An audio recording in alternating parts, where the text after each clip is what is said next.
Shalom, selamat pagi Bapak Ibu Saudara yang dikasihi Tuhan Yesus Kristus. Sebelum kita mendengar kebenaran firman Tuhan, mari kita berdoa. Bapa kami yang di sorga, Bapa dalam nama Tuhan Yesus Kristus, terima kasih kami bersyukur untuk berkat kemurahan-Mu. Tuhan sudah menyertai kami sampai pada saat ini. Terima kasih untuk hari baru ini. Kembali kami ada karena kemurahan-Mu ya Tuhan. Sebelum kami memulai aktivitas kami rindu mendengarkan sabda firman-Mu. Urapilah kami dengan Roh Kudus-Mu agar kami mengerti dan taat melakukan akan setiap kehendak-Mu. Dalam nama Tuhan Yesus kami berdoa. Haleluya. Amin. Saudara yang dikasih Tuhan, ayat firman Tuhan saat ini terdapat dalam Injil Lukas pasal 22 ayat yang ke-28. Tertulis demikian. Kamulah yang tetap tinggal bersama-sama dengan aku dalam segala pencobaan yang aku alami. Saudara yang dikasih Tuhan, meskipun sudah tidak begitu banyak digunakan seperti zaman dulu, tapi perangko masih ada sampai hari ini. Dan masih bisa digunakan untuk mengirimkan surat dan dokumen melalui kantor pos. Ada hal yang menarik tentang perangko. Perangko itu akan terus menempel di kartu pos atau di amplop sampai kepada tujuannya. Ibarat seperti perangko yang selalu menempel sampai akhir, sampai kepada tujuan atau destinasinya. Hendaknya kita juga selalu menempel kepada Tuhan, senantiasa berpaut kepadanya, setia selalu kepada Tuhan Yesus. Dalam Injil Lukas pasal 22 ayat 28 ini, Tuhan Yesus berkata, "Kamulah yang tetap tinggal bersama-sama dengan aku dalam segala pencobaan yang aku alami." Dalam keadaannya sebagai manusia, dalam menjalankan pelayanannya sebagai Mesias, sebagai Juru Selamat, Tuhan Yesus mengalami banyak pencobaan. Perkataan Tuhan Yesus dalam ayat ini diucapkannya kepada murid-muridnya sebelum peristiwa penangkapan dan sebelum peristiwa penyaliban. Jadi pencobaan yang dimaksudkan oleh Tuhan Yesus di sini adalah peristiwa yang dialami selama 3,5 tahun pelayanannya bersama dengan para muridnya. Ada banyak tantangan dalam pelayanannya. Ada orang-orang yang berusaha membunuhnya. Ada orang-orang yang berusaha melemparinya dengan batu. Ada orang-orang Farisi, ahli Taurat, dan para pemuka agama yang membencinya. Pelayanannya tidak selalu berjalan dengan mulus, sekalipun dia adalah Allah. Dalam keadaannya sebagai manusia, dia membatasi dirinya dan turut merasakan pergumulan-pergumulan kita manusia dalam menjalankan tugas misinya di dalam dunia ini. Segala pencobaan, situasi sulit yang dia alami, itu juga dirasakan oleh para muridnya.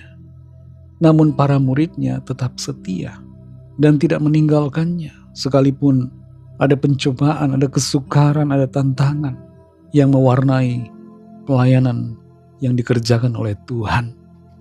Para murid Tuhan Yesus, terlepas dari segala kekurangan dan kesalahpahaman mereka dalam pelayanan, mereka tetap setia dan bertahan dalam menjalankan pelayanan bersama dengan Tuhan. Mereka bertahan dalam masa-masa sulit yang harus mereka hadapi. Kita bisa mengerti bagaimana beratnya tugas pelayanan yang dihadapi Tuhan Yesus dan juga dialami oleh para murid. Karena Tuhan Yesus sendiri berkata, "Serigala mempunyai liang dan burung mempunyai sarang, tetapi anak manusia tidak mempunyai tempat untuk meletakkan kepalanya." Seringkali mereka harus tidur di luar, tidur di taman, tidur beratapkan langit. Dan mereka juga mengalami kelelahan dalam mengerjakan pelayanan bagi ribuan orang yang begitu banyak berbondong-bondong mengikuti Tuhan, yang mencari kesembuhan. Para murid dipuji oleh Tuhan Yesus karena mereka tetap bersama-sama dengan Tuhan dalam segala pencobaan yang Tuhan alami.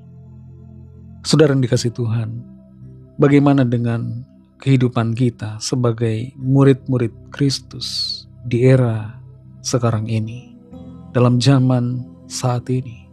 Apakah kita memiliki sikap yang sama dengan para murid Tuhan Yesus dalam zaman waktu itu ketika Tuhan ada sebagai manusia?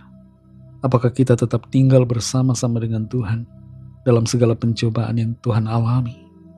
Ataukah kita segera meninggalkan Tuhan dan melepaskan iman kita kepadanya? Mari kita uji hati kita, koreksi diri kita, dan milikilah sikap untuk tetap setia dan bertahan dalam segala pergumulan, persoalan yang kita hadapi dalam perjalanan iman kita kepada Tuhan. Biarlah kita semua tetap bertahan sampai akhir, karena ada janji keselamatan dan hidup kekal, berkat abadi yang Tuhan sediakan buat setiap kita yang bertahan sampai kesudahan. Mari kita berdoa. Terima kasih Tuhan Yesus, kami bersyukur untuk firman-Mu yang sudah kami dengar. Firman-Mu yang menuntun kami, mengajar, menegur, mengoreksi kami yang mungkin selama ini telah menyimpang dari iman, yang mulai surut dan tidak setia. Terima kasih untuk teguran firman-Mu. Ajar kami untuk kembali setia kepadamu Tuhan dalam segala pergumulan, persoalan yang kami alami dalam pengiringan akan Engkau. Terima kasih untuk firman-Mu. Tuntun kami Roh Kudus untuk berjalan selalu dalam kebenaran-Mu sampai pada akhirnya. Berkatilah kami di sepanjang hari ini dalam segala tugas dan aktivitas kami. Pimpin dan sertai kami agar kami senantiasa berkemenangan dalam segala perkara, dan nama Tuhan selalu dimuliakan melalui kehidupan kami. Kami berdoa mohon lawatan Tuhan. Ada kesembuhan, ada pemulihan, ada pertolongan ajaib yang Tuhan nyatakan bagi setiap kami yang sedang dalam pergumulan persoalan. Berkatilah bangsa kami Indonesia dan juga semua bangsa di dunia ini. Berikanlah keamanan, kedamaian, dan kesejahteraan. Dan curahkanlah roh-Mu, lawatlah setiap orang agar percaya kepadamu dan menerima anugerah keselamatan. Kami serahkan semua ke dalam tangan kasih-Mu. Dalam nama-Mu yang kudus, nama Tuhan Yesus Kristus, kami sudah berdoa dan mengucap syukur. Haleluya. Amin.